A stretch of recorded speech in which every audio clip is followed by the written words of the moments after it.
I remember like it was yesterday. I was only 10. My family and I had just arrived in Miami without my violin. Things were pretty tough, so we decided to move up north to Milwaukee to search for a better life, you know.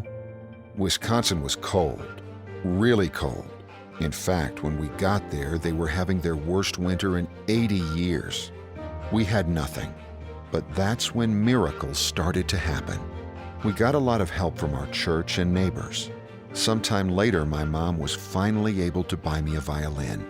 Things began to get back on track.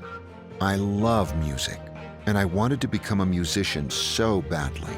So I decided to apply for a scholarship in the Milwaukee Conservatory. Now, the thing is, we didn't have money to purchase the sheet music I needed for practice.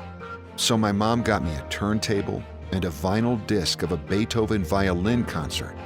And she said, Jaime, debes escucharlo y ensayarlo.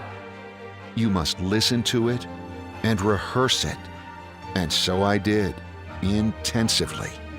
During my test, everybody was wondering how I was able to play like that. I told them my story, my family's struggle. They were impressed. A professor who had recently arrived from Europe asked me who was the performer from the vinyl I listened to while I practiced. When I answered, he said, "I could immediately recognize him by the way you are playing. He was my professor there." I got the scholarship, and I don't believe that all this, the time we left Cuba, the day we arrived in Milwaukee, the help we received, my professor personally knowing the performer I listened to, all this was not a coincidence. God guided everything.